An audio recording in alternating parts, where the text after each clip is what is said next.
This is a Hot Pie Media original.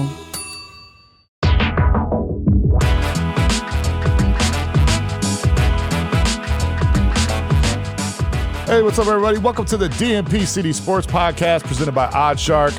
I'm Chad Fisher alongside my co-host Tony Farmer. How you doing, brother? I'm doing good, Chad. This contest that I've been telling people about on this show, dude. It's down to 134 people. I can't sleep. It's pretty much all I think about right now. I'm listening to the radio, VSiN, my favorite radio station, radio network. And Derek Stevens, who works over at Circa, who oversees this contest, is talking about all these entries. And he says, there's one guy out there named Andy Dufresne. That's my entry name. That's not your real name? That's not my real name. That's my entry name. He says, one guy out there, Andy Dufresne, who's got all the best teams left, and he power ranks my entry number one. And I'm shocked. I'm listening to the radio, and Derek Stevens, who I respect the hell out of, mentions my entry, and it just gave me some added motivation, some added inspiration. It was really cool to hear kind of that acknowledgement of the picks that I've made so far. And yeah, man, Thanksgiving's gonna be the interesting next step here. But you were probably shitting yourself when you heard that, dude. It made it real. It made it real. At that point, we were down to like 170 or so people. Yeah. It was before the Titans had lost, and when I heard that, it was almost like a sign from the universe. I was like, man, I'm this close. Like, I got to make this happen. I've never been this close to $6 million before. 134 people away. It's hard to fathom. It's pretty much all I think about. Absolutely love this Circa contest. And congrats to Derek Stevens and those folks out at Circa for putting together a hell of a contest that hopefully changes my life. We'll see. You're like, I'm buying all kinds of new sweatshirts if I win this motherfucker. I'm not going to have to go to Goodwill anymore, man. I'm tired of wearing Old Navy, motherfucker, okay? I need to win this $6 million because I'm trying to get some new gear. I might be able to get the handle on my car door fixed so I don't have to go in the passenger side anymore. Man, that's all you're going to do is just, you're going to fix the handle on your car door and not get a new one? You're like, no, that's cool, we'll man. See. I don't want to spend too much time talking about how I'm going to spend the money because it's not a done deal yet, but I'm very excited for sure. Yeah, dude. Oh, I'm going to be hitting you up if you win that shit. I'm sure a lot of people will. I'm going to be sending some cookies your way and shit. I'm sure. That's about it, though. Yeah, preparing for that. Yeah. That's hilarious, dude. Yeah, for man. Sure. Let's tell everybody about OddsShark. Yeah. Our favorite lead sponsor on this show. We absolutely love OddsShark, and we're going to be using OddsShark later after our interview, where we actually use that website in order to pull up the odds and talk about line movement, etc. Yeah, OddsShark is your free source for the latest odds from leading authorities, including expert editorial content. They got the hottest sports news, detailed matchup picks, in-depth expert analysis, and what's great about this is that it's all completely free. It's a great resource, man. You got to go there. It's oddshark.com, ODDSSHARK.com. We're going to be using their lines later in the show. The great thing about that, if you don't know, is that if you go to OddsShark, they've got odds from like 7 or 8 different sites and everything like that. And those, a lot of people don't understand, those odds vary. They differ across all these different sites. Could be a point, could be a point and a half. But it's a big deal. Half a point's big enough deal. And we'll give you specific examples of that when we do our betting segment for sure. They've also got great articles over there as well. So if you want to maybe you like to bet, but you're not really into boxing or the UFC or anything like that, they can kind of give you some insight. Or you can double check your pick. You can say, I like the Bears on Thanksgiving, but what is this expert saying about that game? It's a nice resource. Yeah, even if you don't want to bet on sports, man, you can bet on the Oscars. You can bet on entertainment, Jeopardy. Yeah, it's pretty Jeopardy, cool. That's it's crazy, cool. man. Yeah, it's good stuff. So check out OddsShark. We absolutely adore them on this show. Yeah, oddshark.com. That's our go-to resource here. And we're going to be using them like here shortly after this interview that we're about to get to with Eric Campbell. Yeah, I'm excited, man. Eric Campbell, he played 3 years in the big leagues with the New York Mets. He had a quick little stint with the Seattle Mariners. Guy spent a lot of time around a lot of big names and put together a really solid career in the minors and majors. So really looking forward to chatting with him. And you've known him for quite a while, right? Yeah, he's someone who actually went to my high school. He's obviously a couple years younger than me, but I covered him playing baseball growing up. And when he actually got a chance to go to the big leagues, I got a chance to write about him. So it was cool for me to be able to cover him while he was in Major League Baseball. It's either the Giants or the Athletics Stadium out in California. One of those two I interviewed him at. Just a great guy, just a really nice guy with a good heart, super generous with his time. Glad that we have a chance to talk to him today. Yeah, it's going to be exciting, man. Yeah, for sure. He's got a new kid too. as well. So there's a lot going on in his life. He's putting on these baseball clinics, and it's going to be fun to talk to him. You say he's got a new kid, like he bought it or something. He's like, it's like a Hyundai. he got a new Hyundai and a kid too. He just found it. He's like, oh, look at that. He bought a new sweater too, folks. I don't know if you heard about this. He's talking about getting a new lawnmower. We're going to ask him though. We'll find out. But yeah, let's go ahead and get into our interview with Eric. Our next guest played baseball collegiately at Boston College and was drafted in the 8th round of the 2008 Major League Baseball draft. He was a member of the New York Mets, Oakland Athletics, and Seattle Mariners organizations and was most known for his 3 seasons with the Mets from 2014 to 2016. He retired from baseball last season after a short stint in the big leagues with the Seattle Mariners. He collected 100 hits, 7 home runs, 9 stolen bases, and 44 RBIs in the big league and won countless awards in the minor leagues. Please welcome to the show the pride of Norwich, Connecticut, my hometown, Eric Soup Campbell. Eric, how's it going, man? Doing very well, guys. Thanks for having me on. Absolutely. So glad to spend some time with you today, man. Yeah, you too. Yeah, Eric, before we start, I read this about you that on draft day, you went golfing with your dad on the day of the MLB draft when you were taken by the Mets in 2008. I want to know, and you found out like on the computer right before you left, I think, to go golfing, right? And I want to know, how many beers did you shotgun on the course that day? How badly were you celebrating, brother? I want to know. Yeah, we really went out. We were going out to golf to kind of take my mind off of it. And I got drafted before we even took off. So yeah, we celebrated a little bit. Not a big shotgunner, but I'll drink some beers. There you go. Eric, I know that you're recently a new father. I'm curious how fatherhood is going and has preparing to face some of the best hitters in baseball. How has that prepared you for the challenge of facing, dirty diapers and sleepless nights? My wife's an all-star. That's all I can really say about it. She's been great. We got a 5-year-old, a 3-year-old, and a 3-month-old now. Oh, wow. So we're busy, but yeah, she's been great and kind of allows me to do my own thing, and I help out as best as I can. I got a 14-month-old, so I do not miss I remember the 3-month stage vividly. I do not miss that at all. I do not envy you right now, brother. That's for sure.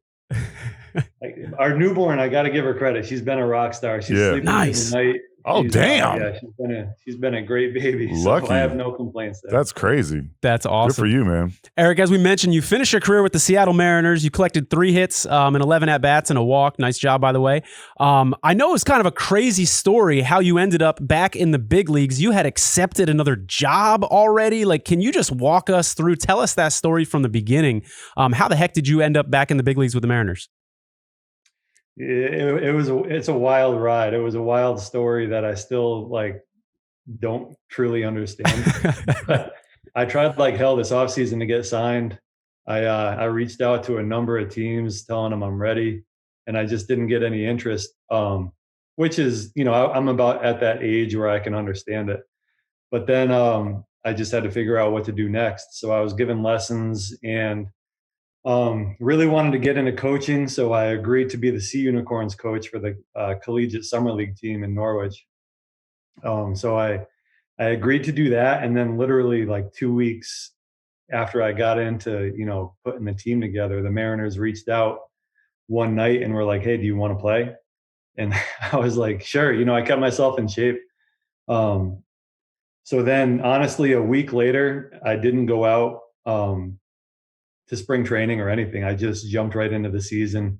I went out to Tacoma. I played probably 5 games right off the couch.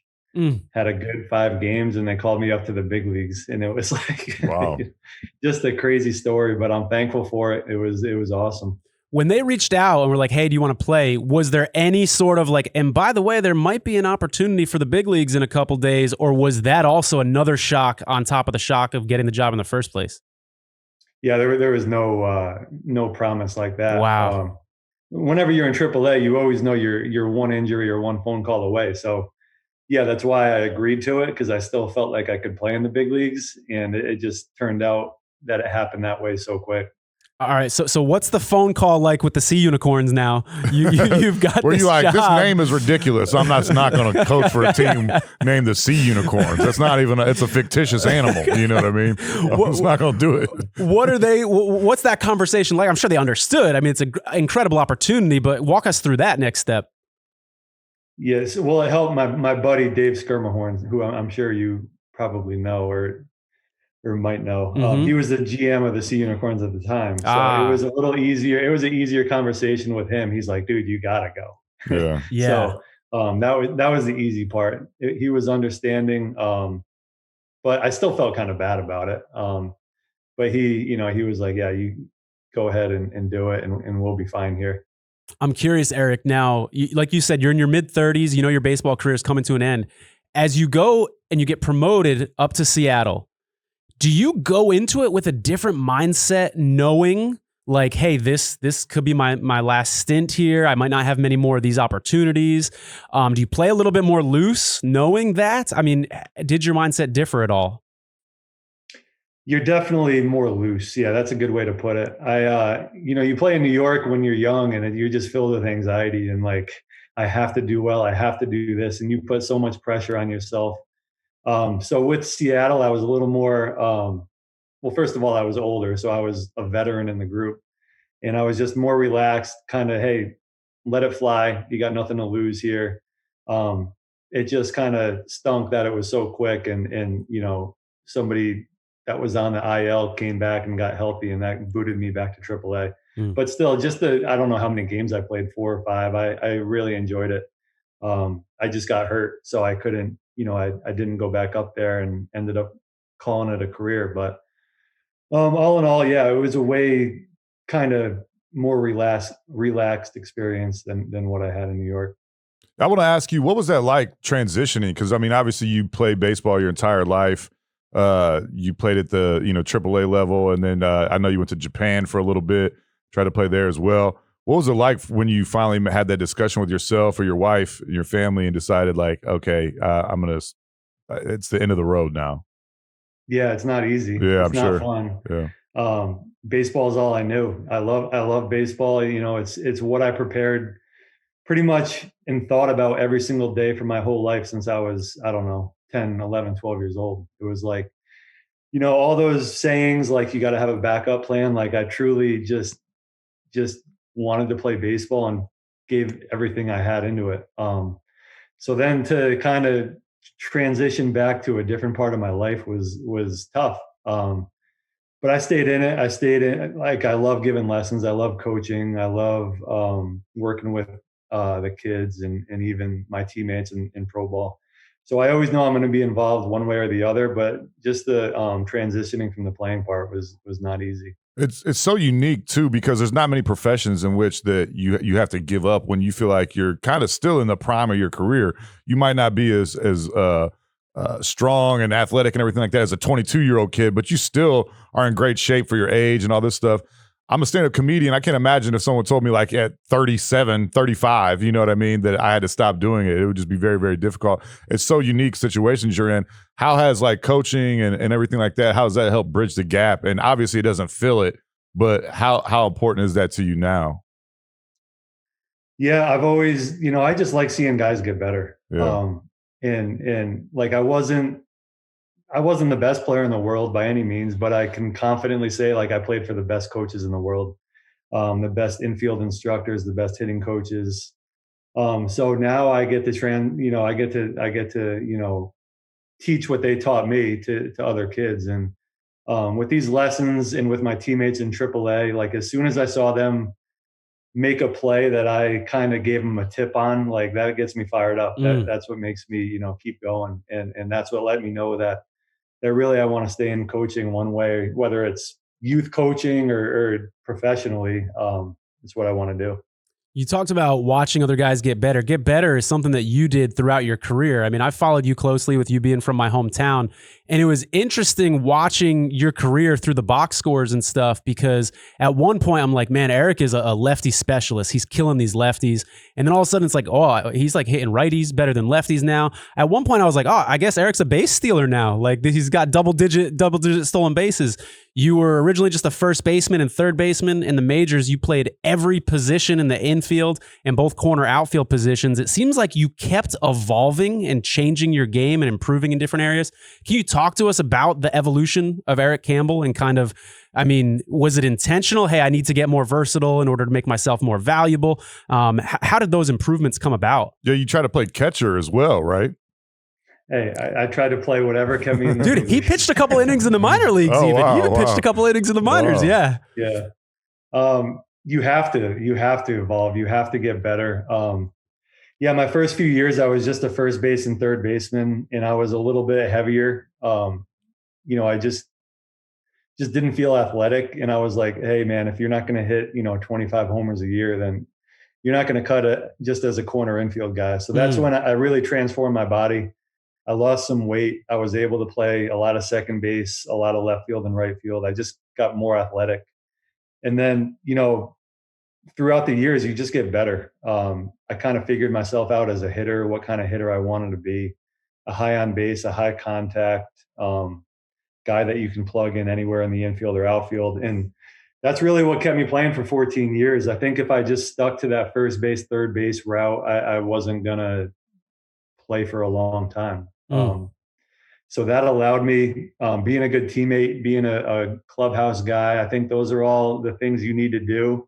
If you're not a superstar, you have to do those things if you want to stick around and have a 10, 12, 14-year career for sure. When you talk about kind of the transition with your body and becoming more versatile and something you realized you had to do, did someone pull you aside? Did an agent or coach kind of recommend that? Or did you just sort of have this epiphany, hey, I'm not a 25 home run guy, so I've got to do this on my own? It was really on my own. Throughout my whole career, like you don't get a whole lot of feedback on what you should be doing. Maybe it was just the team that I was on, but you don't get a whole lot of feedback on like, hey, this is what we see you as, this is what we want you to do. You're kind of just, you got to take your career into your own hands, and just like seeing my other teammates that would make it up or get promoted faster than me, just kind of, I had to kick myself in the butt a little bit and change and get better. I think that's awesome, Eric. It's almost inspirational, honestly, because I think there's a lot of people out there who obviously don't play professional baseball, but might be in a career path that's getting stagnant, or they realize, hey, in this organization that I'm in, I can only move up X amount. And the fact that you were able to kind of reinvent yourself in baseball, and you took the initiative to do that on your own, you realized that yourself, and you were successful doing that, I think is pretty inspirational. And I think it applies to life outside of baseball as well. So kudos to you for that, man. Appreciate it. Yeah, it's one of those things, like if you wait around for your whole career waiting on somebody to tell you what you need to do, you're going to end up waiting too long and you'll be out. So if something's not working, you got to change. I think that's a good inspirational quote for a coffee mug or a t-shirt or something right there. I like that, man. Good shit. Eric, you had a lot of highlights in your career and several web gems. You had a home run against CC Sabathia in Yankee Stadium in 2016. You were part of that Mets team that went to the playoffs. I'm not sure how much time you've had to reflect, but what are some of the memories that stick out to you about your playing career and moments in your career? All the firsts in the big leagues, your first call up, your first hit, home run, all those stick out to me. My first hit was on Mother's Day, so that's something I'll always remember. Other than that, it's a blur. Like the 14 years was grindy. Like I grinded it out, but everything at the end of it, you kind of look back and you're just like, what the hell was that? Yeah. Where did it all go? Yeah. So as far as stuff that sticks out, definitely the time I spent in the big leagues, but I played on a lot of good AAA teams where you just have a ton of fun. You get a good group of guys and it's a lot of fun playing. So yeah, I really enjoyed every single year that I had. Can you give us some insight into the Mets Clubhouse, all those years that you were there? Maybe any stories you can tell us, or who are you closest with in the clubhouse? Who'd you, who were your lockers next to? That sort of stuff. Yeah, so I was lucky. At that time, the Mets were we were a good team. We were trying to win. We had the staff and the players to win a World Series. So I was fortunate enough to play with, a ton of veterans: David Wright, Granderson, Michael Kadire, Neil Walker, a ton of guys that knew baseball like people that I had never met before. So just to be able to learn from them, Daniel Murphy was another one that I had a locker next to. He taught me a ton. But just being able to learn from those guys and see how they work And then I think that kind of helped me as I got older, and I helped out some of the younger guys, whether it was in AAA or in Seattle. I kind of used what they taught me to help those other guys. But it was a great clubhouse. We had veterans, we had young guys, we had super talented young pitching. That was, DeGrom, Matt Harvey, Wheeler, and Syndergaard. So it was a great mix, and I think that's why we did so well. Talk to me a little bit about Harvey, because I know he grew up not far from you, and frankly, I don't know either of you that well, but I've talked to you both and interviewed you both. You two, personality wise, it seems like couldn't be any different. In terms of you seem a little bit more laid back, maybe a little bit more introverted, and Matt Harvey's definitely not known for that. He's definitely the opposite of that. So, how close are you two? We're close enough to where we text, a couple times a year. We don't. I don't think he's really living near Connecticut anymore, so I don't see him a whole lot. But whenever we see each other, we're friends. It's weird to me because the perception that the media had or gave him or has on him is different than what he's like face to face. Like, he's also laid back, like not a huge talker. He just has that kind of. I don't know what word I'm looking for. He has that reputation of being somebody that likes being in the spotlight. And I don't know if that's necessarily true, but he's a great guy. He's a competitor. I love playing with him. I love that he won the ball in the ninth inning in the World Series game. That's just him and who he is. In September 2015, you were on the receiving end of a sweet behind-the-back pass from Bartolo Colon. It's one of my favorite baseball highlights. We can't show the clip for copyright reasons, but for our YouTube audience members, you can click the link in the description so you guys can see this clip that we're talking about. What do you remember from that play? The big man made a play that nobody thought he could. Can you take us through that? I mean, that's just him. That's Bartolo. Like, he would do something every single day to make you laugh. He wasn't like the most talkative dude. He's just a prankster, and like just doing something like that was no surprise to me. He was so loose on the field and relaxed, and he just liked to have fun. And him tossing that ball behind his back was another thing to put on the list that Bartolo did. He has some surprising athleticism, man. Little sexy did, you know what I mean? Yep.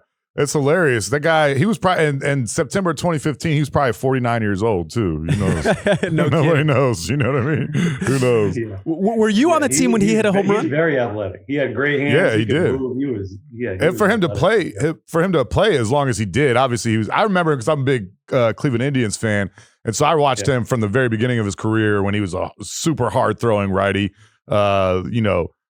Striking guys out all the time like that, and how his career changed over time, and how he was able to keep himself in the league for so long is just amazing, man. I mean, he probably could have played this year.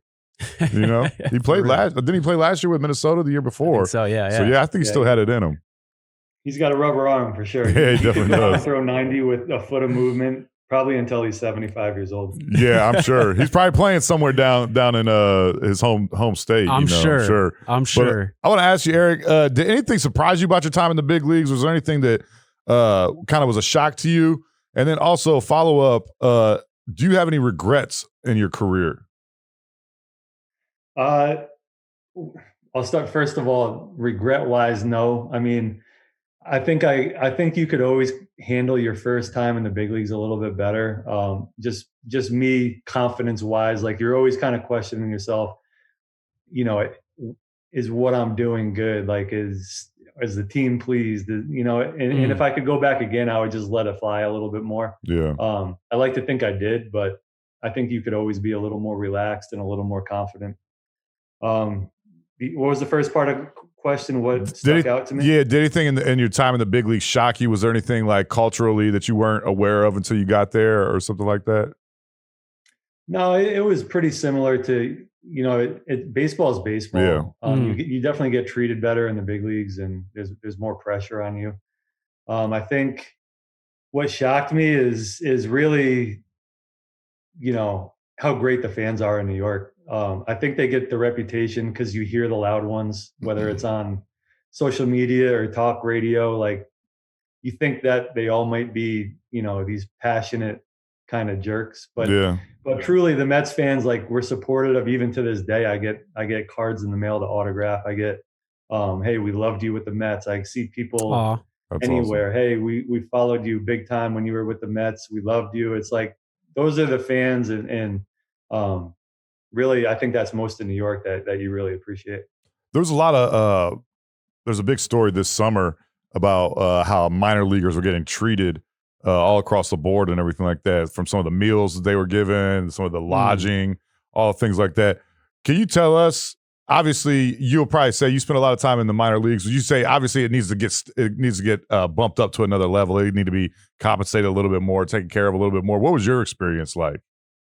Yeah, it's not great. Yeah, You know, it's a grindy lifestyle that you do it. You just do it because what's at the other end of it.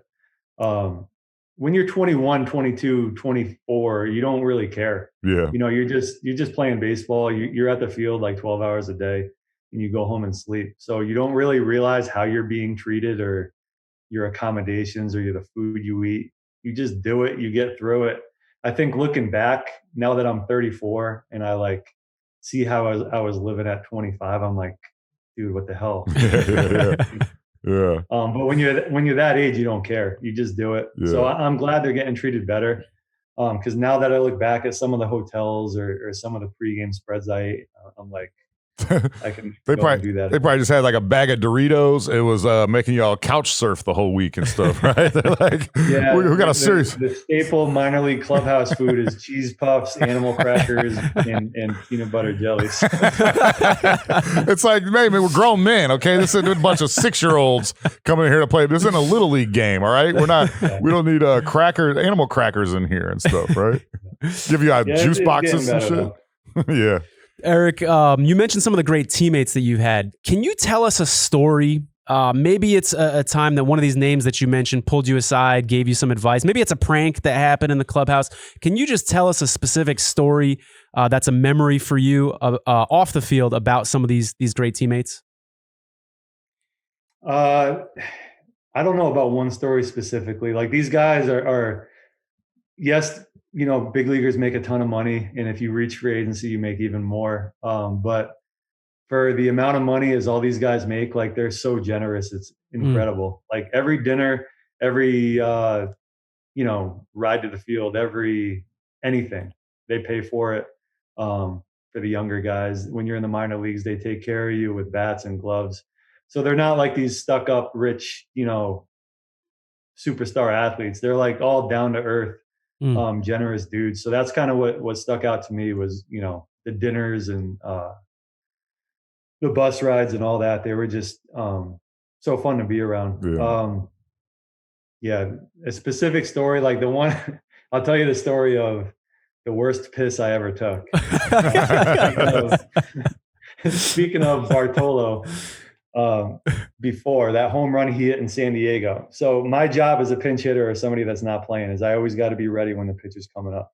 So I go up in the tunnel and I'm getting ready to hit, and I kind of hang out by the dugout when the 7th or 8th hitter in the order's up and see if I'm going to pinch hit. So once I knew Bartolo was going up there for his at bat, like, I went and took a leak to, just because I was working before that. So right. I missed his whole at bat. I missed his home run because I'm in the bathroom. So that historical moment where when Bartolo hits a home run in San Diego. You're in the bathroom. They're washing your hands. When nature calls, man. When nature calls. You got to do it, man. You got to do it. Oh, that's funny, Eric. That's real funny, man. Can you, last couple questions, can you tell us about the cultural differences between the Mets, A's, and Mariners in terms of how those organizations, interacted with players, et cetera? Just they're different. I mean, the Mets are a big market team, so you get, the Citi Field was beautiful. You get the amazing clubhouse, the teammates that are kind of all veterans because they're in a win now spot. Oakland's more of like a younger vibe where it's guys really trying to make a name for themselves, and they're still kind of trying to prove themselves to everybody. So that's the biggest difference between the Mets and then the Marlins, Mariners, and A's, I would say. Very good, man. I know you've got a baseball clinic coming up. You talked about how you like to teach the youth baseball. Can you tell us a little bit about that event, where it is, when it is, and what's going to be going on there? Yeah, so that's kind of the next part of my life, I guess, is now I'm going to be doing these clinics, camps, and lessons, and just kind of see how it goes. So throughout the whole winter and now throughout, the next few years, I'm just going to be hammering out as many clinics, camps as I can. My goal now is just to make baseball in Eastern Connecticut much better than what it is. I want to see these kids win state titles. I want to see them win Little League titles. So that's kind of how I can compete now, is making these kids as good as I can. That's awesome. And who are some of the other big leaguers that are going to be involved with your camp, or former big leaguers? So the guys you would know are just the local guys that are retired now. So I got Zach Zaneski will be there. Colton Bender is a catcher that just got drafted by San Diego. He's from, I think, Lebanon, so he'll be around. Nice. So yeah, Scott Chasen's another one. I think just there's a bunch of local guys that are still willing to work with youth baseball, so I think it could be great. That's awesome. So what do you want some of the takeaways to be? Obviously, you can't summarize this whole experience, in 1 or 2 sentences, but I'm going to ask you to try. What do you want the takeaways to be from these kids that are learning from y'all? That's a good question. They're so hard on themselves. Like, I don't know. I don't remember how I was at 10, 12, 14 years old, but these kids are their own worst enemy. They get so hard on themselves, even in the cage working with me, if they don't swing the bat like they want. Like, they're beating themselves up. So I guess my message would be that I'm trying to give them more confidence, number one. I'm trying to teach the right, fundamentals and build a good foundation. But I just want them to have fun doing it and understand that however good or bad they are now is not how good or bad they're going to be in 5 years. Like, we're just trying to build them up and get them better. You just want to pass along some of that knowledge that you got from some of the coaches that you were around, right? Like you played at Boston College. I'm sorry if I mess his name up, but Coach Mike Aoki, is that his name? Mick. Yeah, Mick. He said that you're a, quote, good, sarcastic Northeasterner, with dry sense of humor, a good teammate, and a humble player who could easily blend into any clubhouse environment. Was he trying to get you to date his daughter? What was going on, man? Those are kind words. But what kind of guy was he for you in your career, and how did he help you? I had a great college experience. I played for him for 2 of my years, and he was the assistant for my freshman year under Pete Hughes. We got our butts kicked in the ACC because that was my first year, was our first year in the ACC. So we got our butts kicked a lot, but it was a great experience. I learned a lot. I got to play against the best players in college. So yeah, they taught me a ton. I'm thankful for both those guys. That's awesome. Eric, thank you so much for your time today and your generosity. Yeah. My last question for you. You mentioned that you like beer. Do you drink whiskey at all?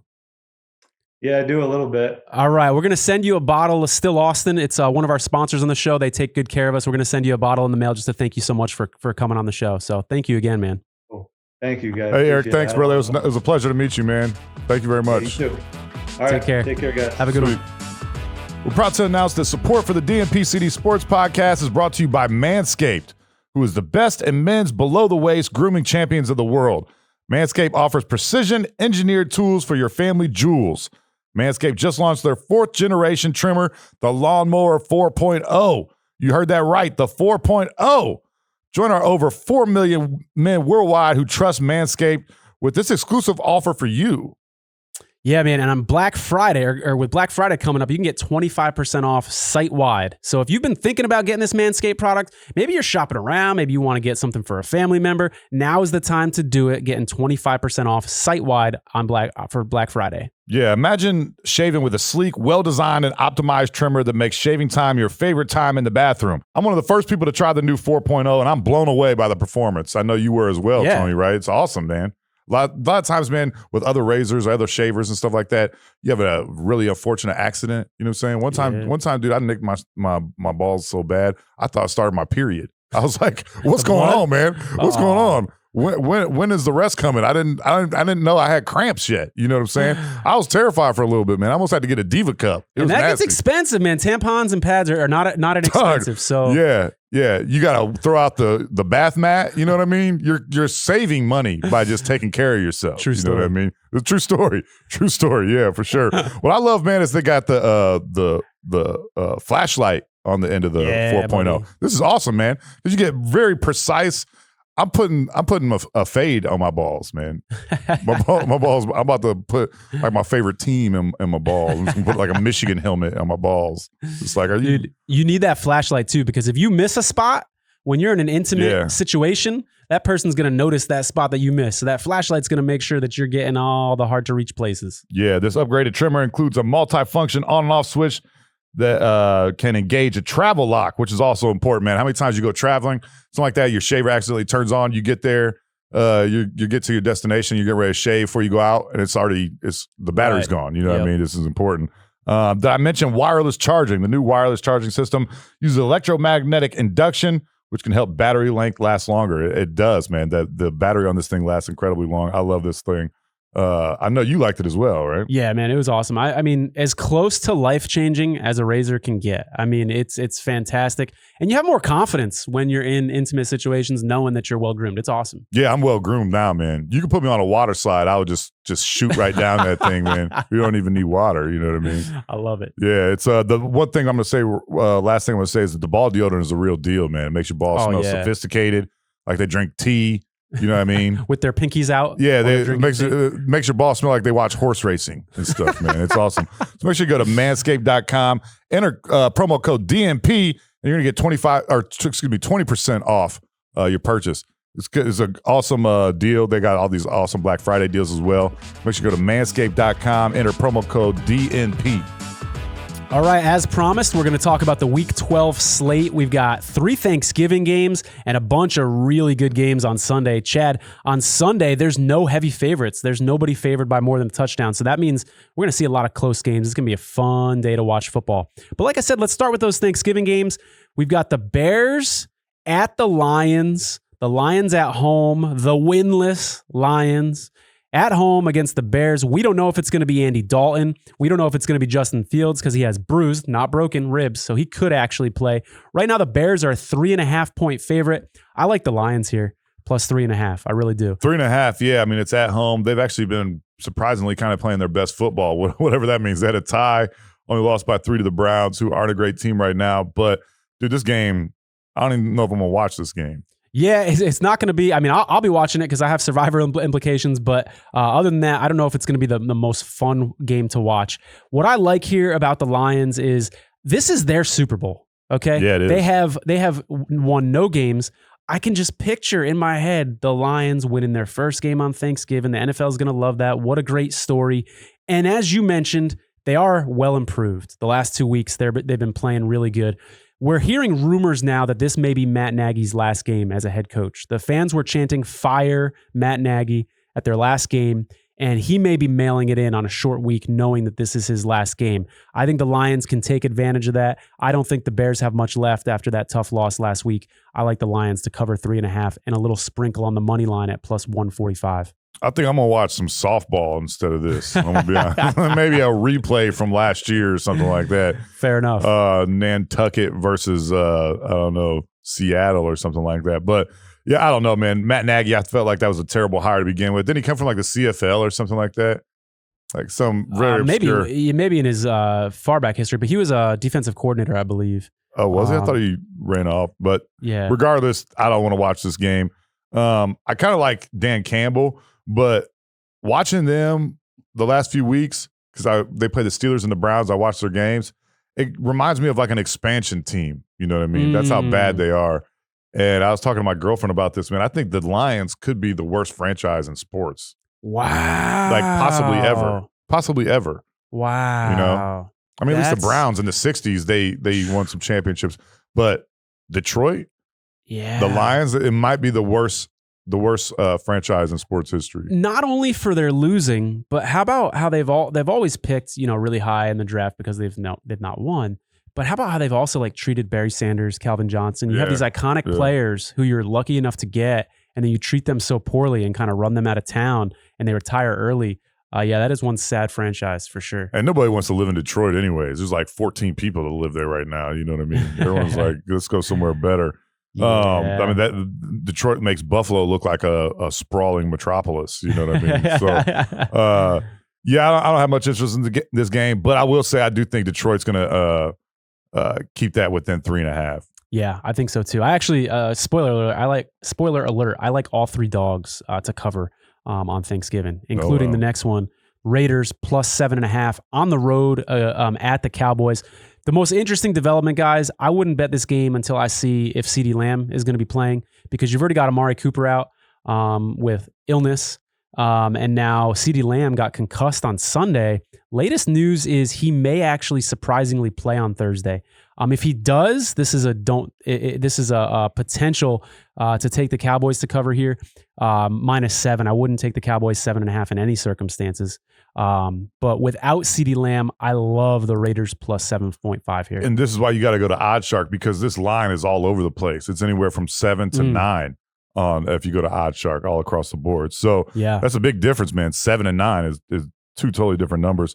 I'm with you, man. I don't want to bet this game. If I'm going to say right now, because we don't know if CeeDee Lamb's going to play, I think that's a big enough player that I'm not going to talk about the spread too much. This could be irrelevant. Sure. But on the money line, I'm going to take Dallas, obviously, to win this at home. It's a must win. They have to win this game. I mean, obviously, they got the division locked up pretty much. We're talking about playoff seeding and everything like that. They want to win this game badly. Yeah, and if you're like Chad and you like the Cowboys on the money line, I might also interest you in a teaser, because if you tease the Cowboys, you get them at 7, you tease them down to 1.5. They pretty much kind of just have to win the game, and then there might be another game that you like that you can tease 6 points as well. So that's something to consider. Great teaser game at home. Somebody on our YouTube page said that your new nickname should be Tony Daytona 500 Teaser. Tony Teaser. I will happily put teaser. Teasers are the way to go, man. Teasers are the way to make money in the NFL, at least. These line makers are too good at making lines, so you can take advantage of it. Tony the Teaser, Daytona 500. I like it, man. I like it. It's going to be a lot of letters on the screen. Dude, we got so many nicknames. When our producer Colton, puts our little names at the bottom to start the show, my name's going to be like really long. It's going to be a paragraph. Yeah, exactly. It's all good. Next up, we've got the Bills at the Saints. New Orleans, always a tough place to play. The Bills, as I said in our last week's show and was proven right, I think the Bills might be a fraud. The Chiefs are the best team that they've beaten all year, and I think that this is going to be a tough game for them. I like a little sprinkle on the Saints money line here at plus 180. I think 4.5 points is too many for the Saints. I've got a caveat though. Last week, Alvin Kamara and both of the Saints tackles were out. If that is the case going into this game on Thursday, I can't bet it. But if even like one of those 3 guys are in there, I like the Saints at home plus 4.5. Yeah, Buffalo, we're going to find out if they're a fraud. I think also this week will tell a lot of that. Yep. Not that New Orleans is like a really good team or anything like that, but this is a game they should win, even though it's on the road. Why you go to OddsShark, 4.5 to 5.5. That's a big difference, a point. I feel like that spread's too high, man. That's way too high for me. Buffalo's 6-4. This isn't a great team. And if they're talking about them being one of the best teams in the AFC, that just, I think, shows how good the AFC is. It's not too good. Yeah, in the AFC East, they've just beat up on terrible opponents. And they've beat up on them bad. They've beaten some bad teams by a lot of points.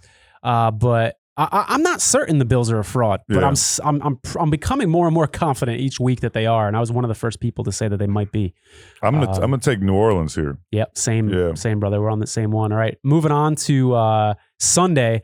This game is a real stinker here. We've got the Texans at home, and they're 2.5 point favorites to the Jets. The Jets, who are really putting together a historically bad season. I can't trust them on the road to cover here. I will lean Texans minus 2.5, but honestly probably won't bet it. Yeah, 2.5 or 3, depending on where you go. I would take Houston here as well. I don't think this is. Yeah, Houston coming off that surprise upset of the Titans last week. They played really good and they were undermanned. I mean, Texans had quite a few injuries, and we're still and the Titans did too, in all honesty. But we're still able to pull that game off in difficult conditions.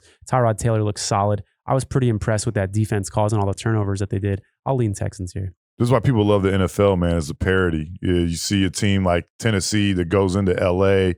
and beats them without Derrick Henry, wins the following week as well. They're looking like they might take control of the AFC, and they get beat by one of the worst teams in the league, you know. Yeah, right. So it's crazy as hell. I don't really want to mess with this game, but yeah. Yeah, one other thing to note here, 44.5 is the total. The unders have really been cashing. If you've been an under better, you've been doing well all season. Once again, last week, that was the case. I like under 44.5 here. I could just see the Jets. I could see the Jets getting shut out. I could see the Jets only putting up 3 or 7 points. Oh, yeah, totally. Easily. It's totally conceivable. So I think that game is going to be hard to go over when the Jets aren't pulling their weight there. The next game is a big game, a bigger game than we thought it was going to be a few weeks ago. This might be the game of the week, honestly. Yeah. You got Tampa Bay at Indianapolis. It's 2.5 to 3. Looking at OddsShark right now. Tony, what are your thoughts on this game? Well, we got to see if Mike Evans is out because he was limping off the field on Monday. Yeah. So really keep an eye on that. The Buccaneers also lost a guard, their starting guard, last week. So that's going to be important. Now, on the other side, the Colts, Quentin Nelson, he has an ankle injury. Let's assume that, Quentin Nelson's going to play on an injured ankle. Let's assume the Bucs get their guard back. This is really, to me, a pretty evenly matched game. The Buccaneers just got Sean Murphy-Bunting back. He's probably their best cornerback. Monday night was the first game he played since really early in the season when he got injured. That's going to help that secondary because they had so many cluster injuries in the secondary. I think this is a game that is absolutely going to come down to the Colts running game. They have the best running back in the NFL, in my opinion. Against the Bucs, who, by the way, have the best run defense in the NFL. Now, they will likely be without Vita Vea, who is probably one of the best run defenders in the entire league. So it's just going to come down to, can the Colts run the ball on the Bucs or not? If they can, I think they're going to win the game. If they can't, they're going to lose the game, which is why I'm not going to touch this game pre-flop. I'm going to live bet it. I'm going to see how that running game looks in the first quarter. And if I like the way it looks, I'm going to adjust my bet that way. It seems like Vita Vea is always hurt, man. It seems like there's always an injury going on there. Yeah. I'm going to take Indianapolis here, which is something I wouldn't have done 3 weeks ago. But they're coming on at the right time, man. This is a dangerous team heading into the playoffs. I think this is a team nobody wants to play. They're playing really good on defense. Their first-round pick out of Michigan, having a good year. So I'm going to take Indianapolis at home, giving 3 points. I like that, man. I like that. I'm gonna live bet it, but I respect your opinion on that one for sure. Next up, we've got the Eagles at Giants. I want everybody out there to do me a favor. Pull up the Philadelphia Eagles' remaining schedule. It is so soft. If you can, they've won their last 2 games. If you can get some odds on the Eagles, maybe even some crazy odds to win the Super Bowl, but to make the playoffs, take it. I think the Eagles could absolutely sneak in here. They're getting hot. Their defense is underrated. They're on the road laying 3.5 points to the Giants. What are your thoughts on this one? Yeah, I'm going to take Philly, man. New York doesn't look like they have a quarterback right now. He doesn't play mistake-free football, man. He's going to turn the ball over 2 or 3 times a game, and you can't come back from that when you're not, Joe Montana, Tom Brady, or something like that, or Aaron Rodgers. Yeah, Philly, I did the same thing, man. Their schedule, it's definitely very favorable. And with that 7th team in the playoffs in each division, I could see them sneaking in, man, for sure. Yeah, wouldn't surprise me here.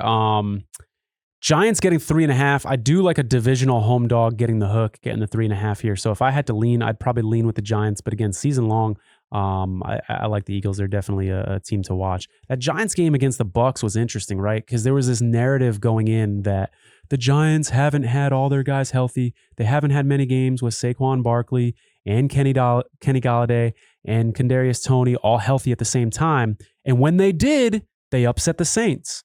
So now they have all 3 of those guys healthy. They're going into a game against Tampa, and I was flat out wrong on that game. I expected the Giants would cover that number, and that game would be a lot closer. And they were embarrassed by the Bucs. They played really, really poorly. I don't even think the Bucs played that good, but the score was a 20-point difference because the Giants just played that poorly. The touchdown that they did get was on a 5-yard drive because they were fortunate enough to get an interception that bounced off Mike Evans' fingers. So the Giants, I think, are a bit overrated, even though they're not rated that highly. Yeah, they're 3-7, man. They're not a good team. No. Let's be honest. They're not a great team. So, but not too many people in the NFC East are. That's why I could still see Philly. They got to play the rest of their schedule. A lot of divisional opponents, man. They can sneak in. But yeah, they're 3-7, man. And Daniel Jones isn't getting it done. That guy's a backup quarterback in this league. They got to figure out what the hell's going on at the quarterback position. A lot of teams do, including the next two teams we're about to talk about. Yeah, we got the Panthers with Cam Newton at the Dolphins. A lot of the public was on the Panthers last week. I think people were buying the Cam Newton hype and assumed that he'd be able to beat his old coach. But the old coach taught him a little something, and Washington not only covered the spread, but was able to beat Carolina outright. This week, Carolina is a 2-point favorite on the road at the Dolphins. I just can't touch this game. If anything, I might tease the Dolphins up. That would be what we call a Stanford Wong teaser, where you go through the 3 and the 7, add 6 points to make the Dolphins +8. That's something to consider. But otherwise, I can't touch this game. Yeah, they're 1 or 2 point favorites, 1 or 2 point underdogs, depending on where you're looking. Yeah, I don't know. What team are you going to get from either of these teams? It's very difficult to tell.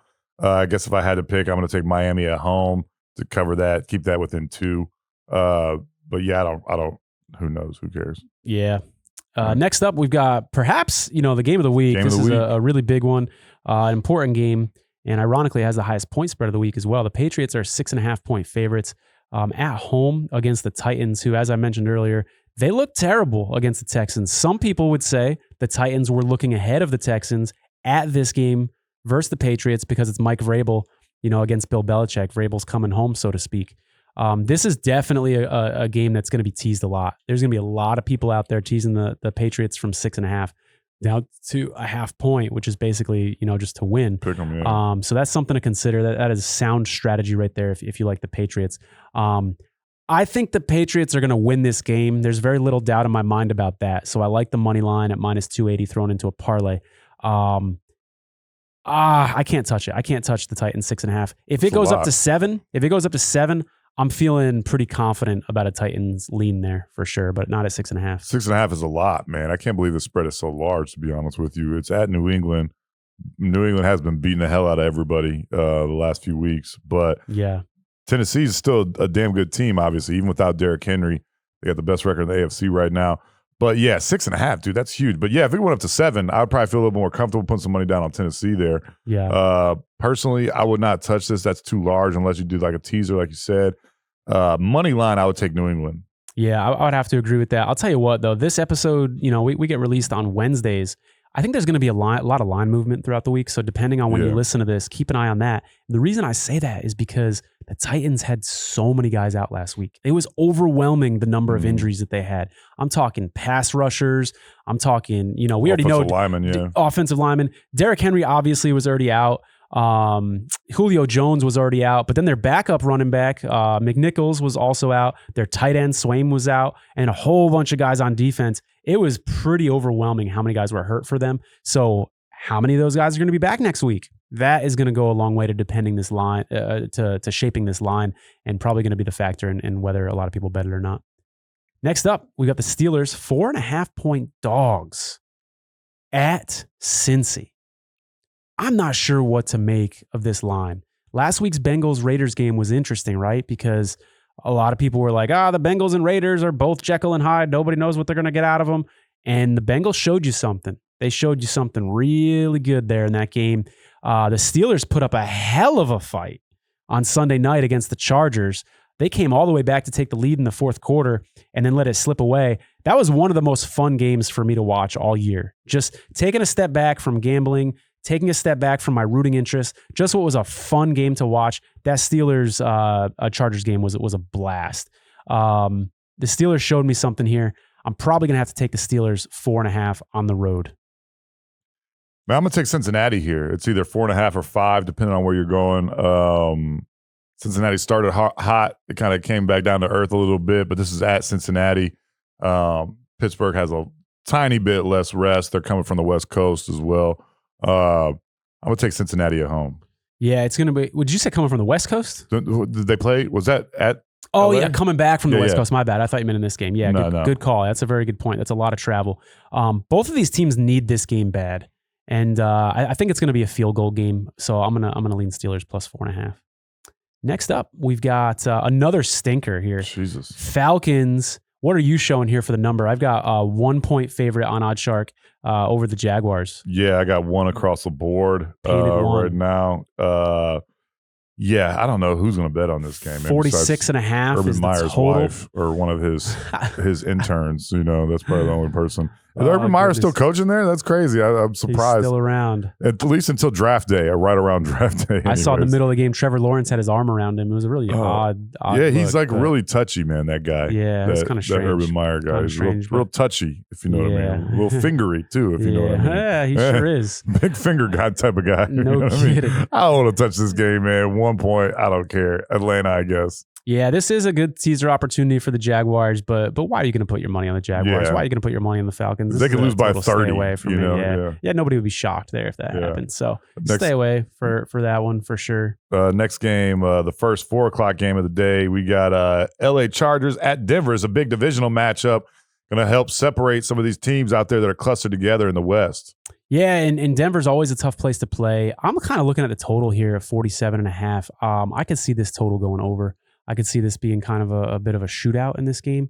The Chargers struggle to stop the run. I can see the Broncos getting their running game going, and that's going to open up the pass, going to open up some deep bombs for Teddy here. So I like the over.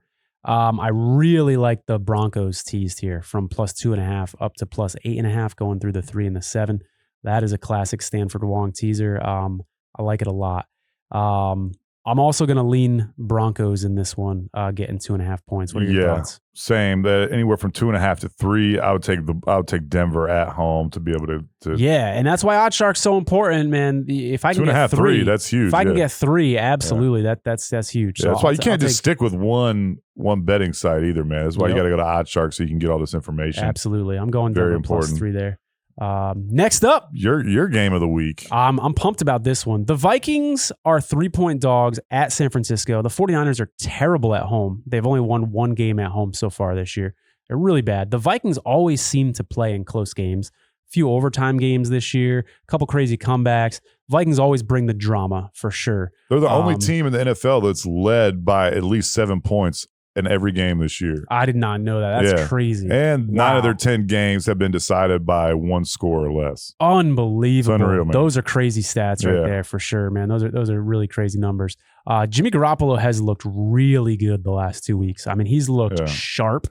Kirk Cousins has as well. This is going to be a fun game to watch. I'm not going to take – can I get a 2.5? Are there any 2.5s on OddsShark, Chad? I don't see any. I think it's just 3 across the board. All right. If this line it started at 2.5 and it went up to 3, if it goes back down to 2.5, I'll take the Niners. But otherwise, I'm just going to take the Niners money line. I feel really comfortable about them winning this game. But covering at 3 or more is a whole nother ball game, so I can't touch it otherwise. This is going to be a good game, man. Surprisingly so, with 2 5-5 teams that are in the middle of the pack in their division. Yes. But these are 2 teams that are resurgent as of late. Minnesota, I don't think anybody wants to play them in the playoffs right now with that defense and how they kept every game close. They're going to be in the game. You know what I mean? That's why they're 2 5-5 teams, but that's why, Minnesota's line is not going to be probably higher than 3 or 4 the rest of the season, to be honest with you. But I'm going to take Minnesota on the road. As you said, San Francisco's not playing too well at home. Minnesota with that defense, man, I just think that they're tough, man. That's a tough team, dude. And they're going to be tough they're going to be a tough out in the playoffs if they end up making it. Yeah, the reason I like the Niners is because I think, first of all, Kyle Shanahan knows Kirk Cousins really well, better than most people in the league. And so I think he'll be able to, not that he's the defensive coordinator, but I think he knows how to play Kirk for sure.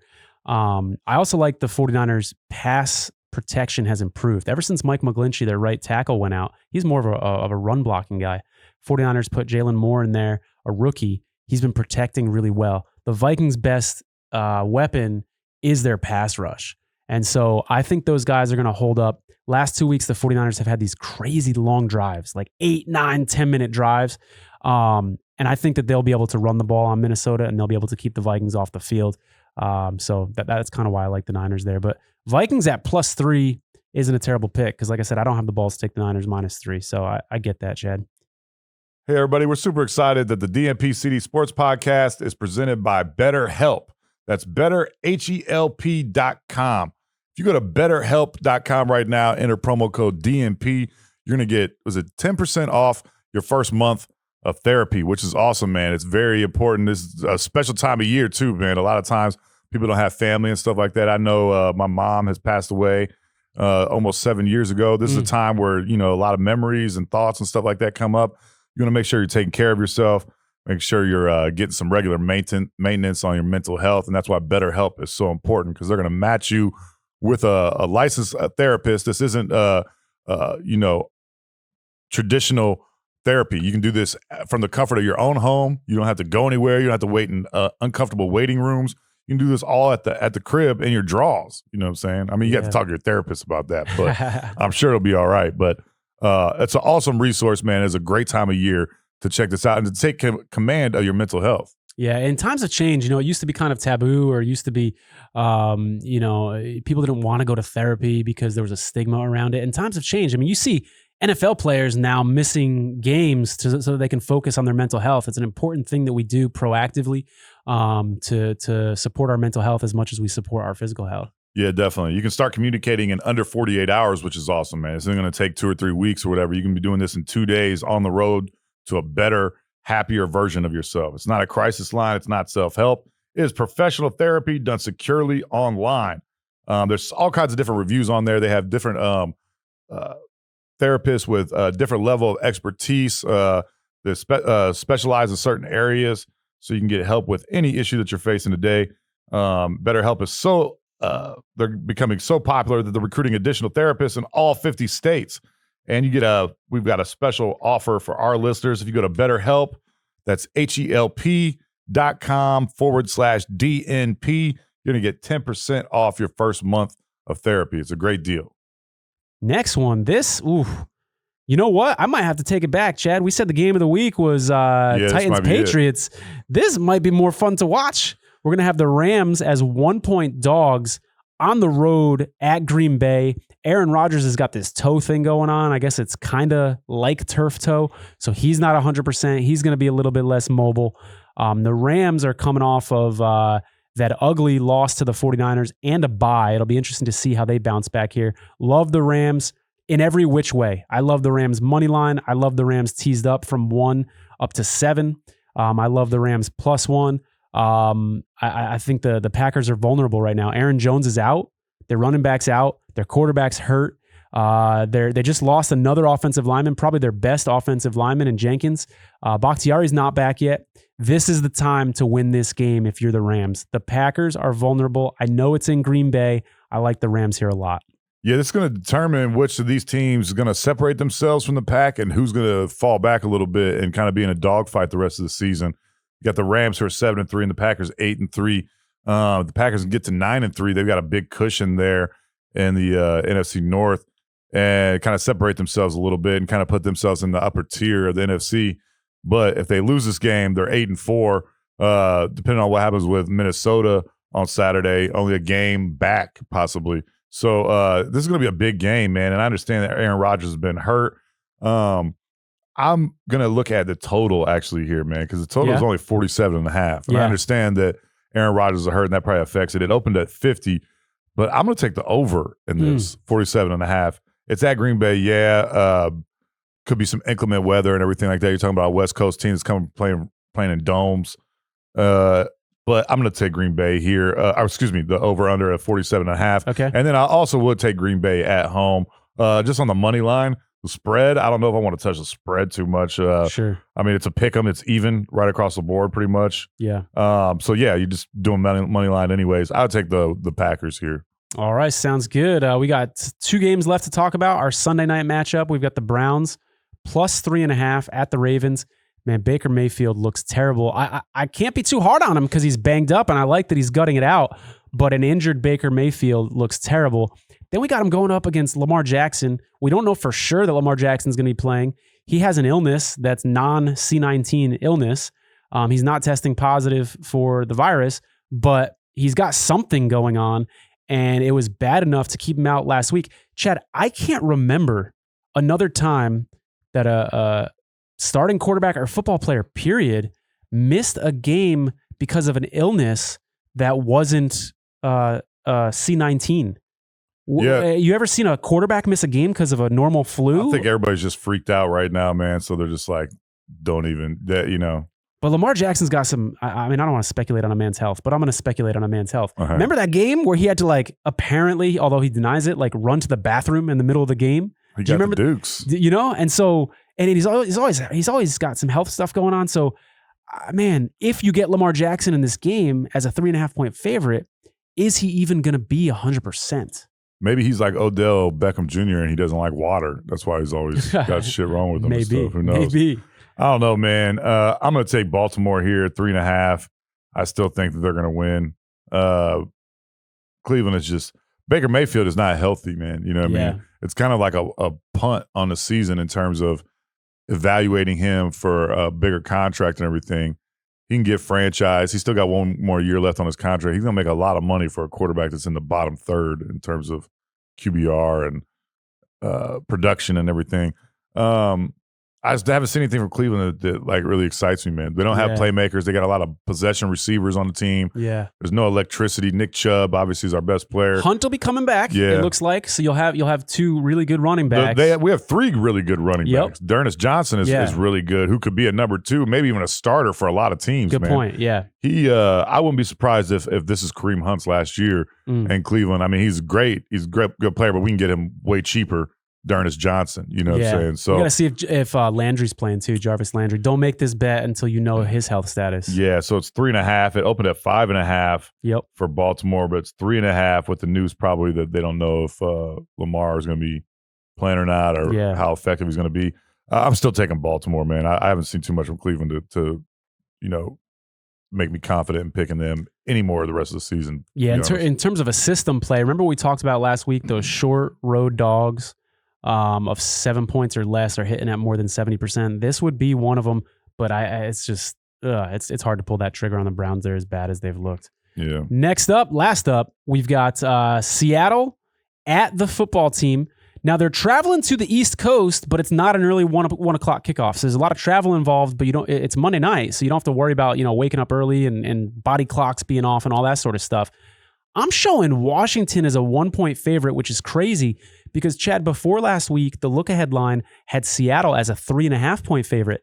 I was starting to look at Seattle because I thought that they could beat the Cardinals last week without Kyler Murray.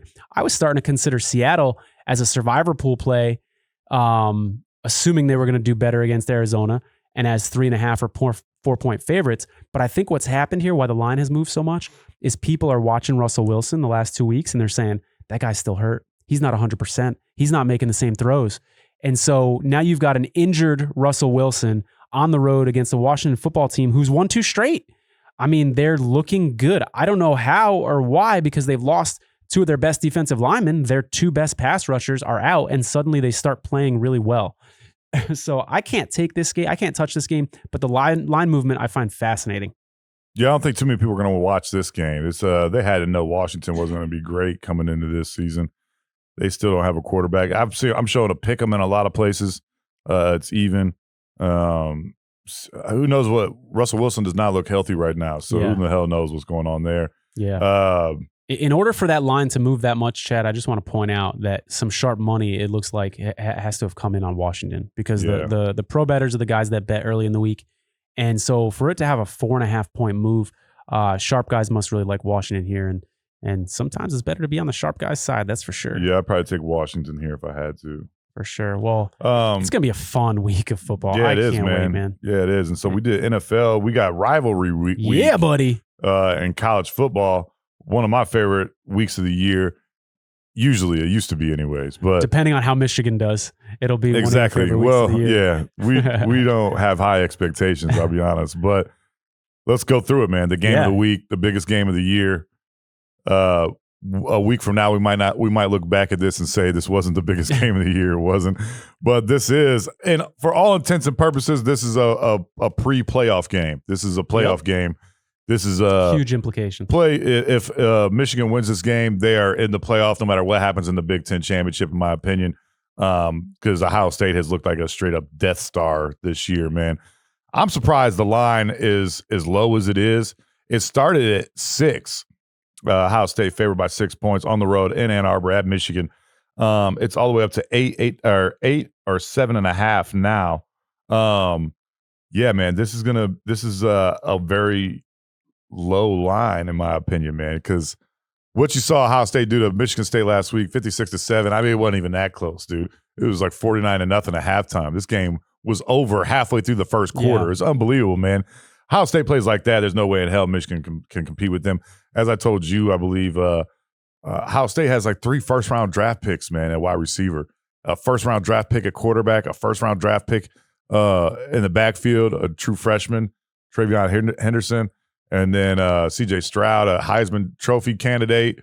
He's going to be in college football for another year at least. You know what I'm saying? No one wants to play Ohio State right now. I don't know.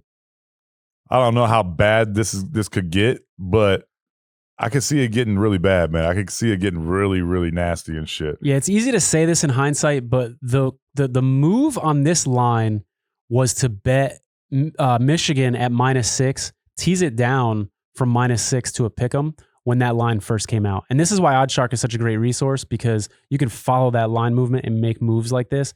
That was the time to do it. Now that it's up to 8.5, right? It's gonna be tough for me to bet Ohio State here just because the line's moved, and I feel like I'm not getting the best of the number.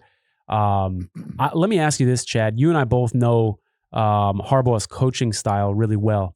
I could see this being the kind of game where he has flea flickers, halfback passes, maybe even a surprise onside kick, fake punt, fake field goal, where he knows he's going to have to reach into the bag of tricks in order to win this game. So you might see a little bit of craziness with the play calling from Harbaugh. Could you see that happening? Yeah, definitely, man. I mean, they kind of did it last week. We had a throwback pass on a kickoff return that went for a touchdown.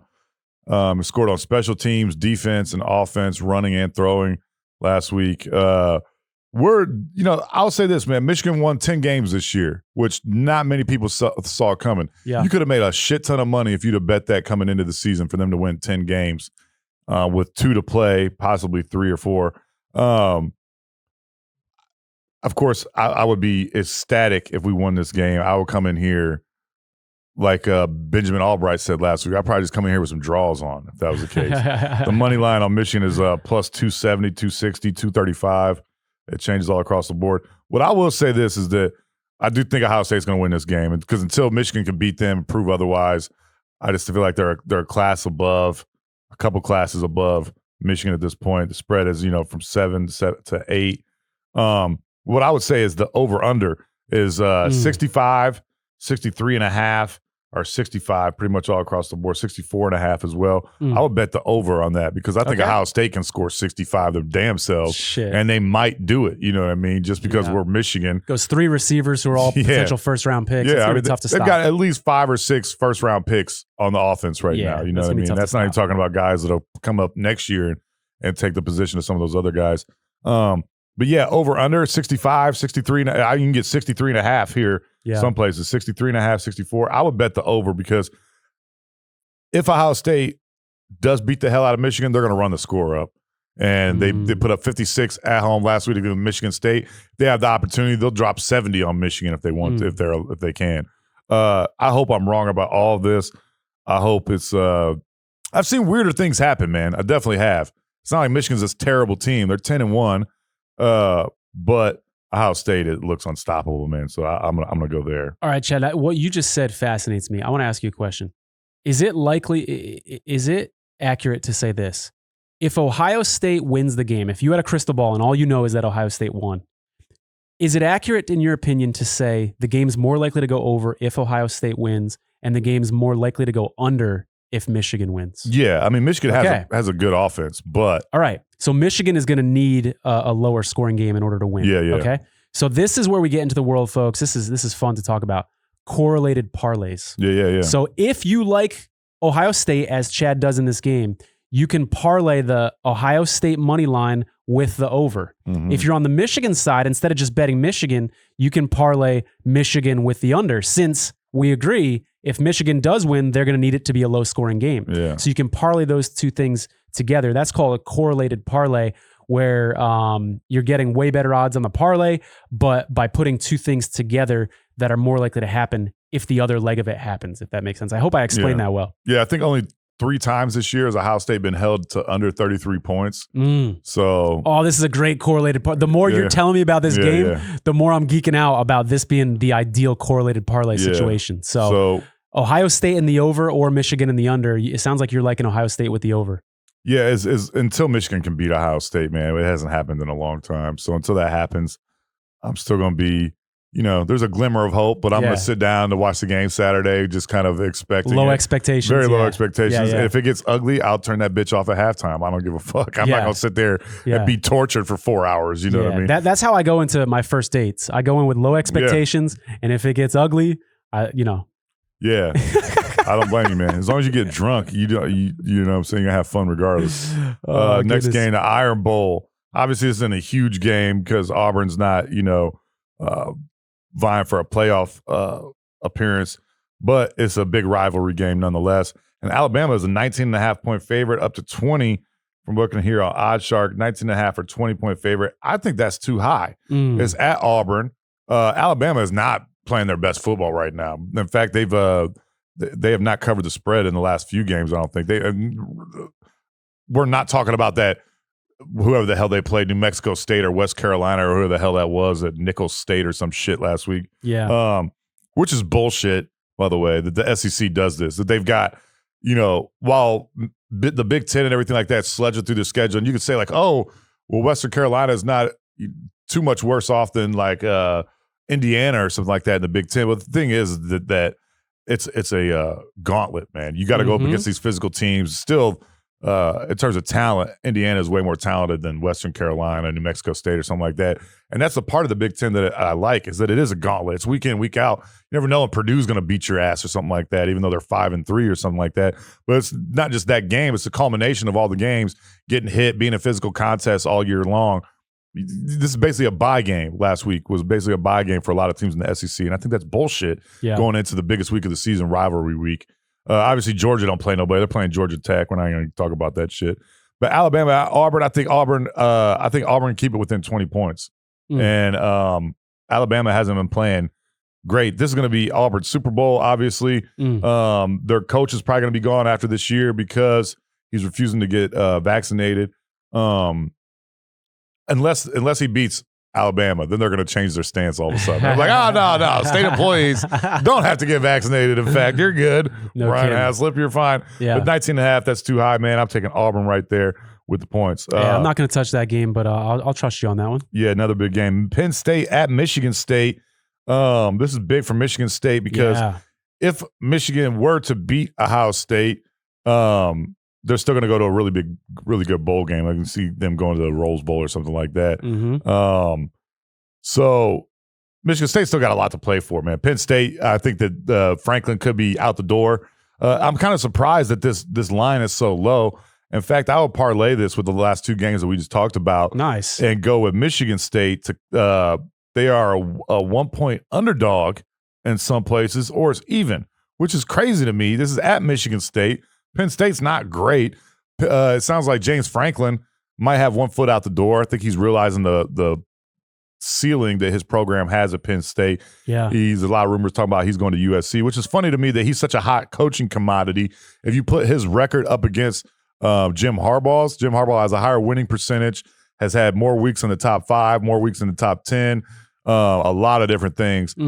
More wins in the same time period. Yep. But James Franklin is this huge coaching commodity that everybody wants, and Jim Harbaugh has been a failure in a lot of people's eyes. You know what I mean? Which, of course, I will be the first to admit, when you don't beat Michigan State and Ohio State, that's definitely a big measuring stick for that. But let's calm down on James Franklin being like the next goddamn Bill Parcells or some shit. Yeah. But I'm going to take Michigan State. I can't believe that this is 1-point underdog or even at home. I think they still have a lot to play for. I'm taking Michigan State there. I'm going to parlay that with the Ohio State over under. Also, we can do 5 here almost. You know what I'm saying? Ohio State to win, or excuse me, to cover. Then also the over, and then Alabama to win by less than 20, and then that, dude. I think those are all pretty damn, close to being surefire things, man. Yeah, what's interesting about this line movement on OddsShark is you mentioned that on some sites it's a pick 'em. Well, while it's a pick 'em, there's also no juice for Michigan State. So what that means is if you're on the Penn State side of pick 'em, $120 is going to win you $100. If you're on the Michigan State side of the pick 'em, $120 is going to win you $120. There's no juice. And so you're basically getting a free bet. You're not paying that tax. So if you like Michigan State here, everybody's different. I personally would rather take the money line at plus 100, even, no points, than take the plus 1. Because what are the chances the game's going to end by exactly 1 point? Yeah. So in your parlay, Chad, or to anybody out there, I would advise throwing the money line instead of the plus 1 in there, because plus 100 is always nice to get, no juice. Yeah, definitely. Last game I think we're going to talk about here. A lot of people, Oklahoma's not going to make the playoff, but a lot of people think that Oklahoma State could sneak in with a win here and in the Big 12 championship game. They opened as a 1-point favorite. It's anywhere from 3.5 to 4 now. It's at Oklahoma State. This is in Bedlam. Oklahoma doesn't look great, man. I don't know if they have a quarterback, to be honest with you. Oklahoma State is one of those old school teams. We're starting to see the NFL, starting to see college football kind of come back to how things were 10 or so years ago, whereas you got to run the football. There's still explosive offenses, but you got to run the football and you got to play defense. And I love that shit. That's my type of football. Yeah. Oklahoma State is one of those teams. So anywhere from 3.5 to 4, I'm going to take Oklahoma State here and think that they're going to cover that. I think they'll win by close to a touchdown at home.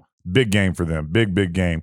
Could end up being one of the best seasons of their in the last, several years for Oklahoma State. Chad, looking ahead to the rest of the college football season, I want to throw a scenario out there. Yeah. I'm not going to make this a prediction because I don't think it's going to happen, but I think what I'm about to say is actually more likely to happen than people think. Okay? Mm-hmm. How about this?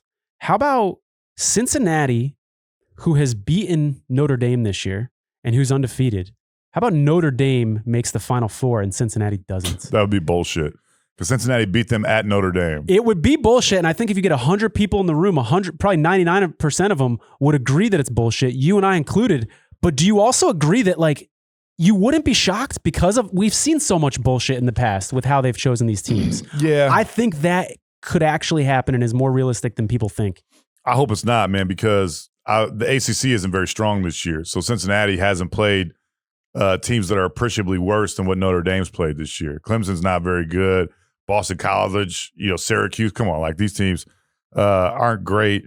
I feel like it definitely has to be Cincinnati, even though I don't think that they're one of the best 4 teams in the country. I really don't. I think there's probably 10 or 12 teams that could beat them head to head.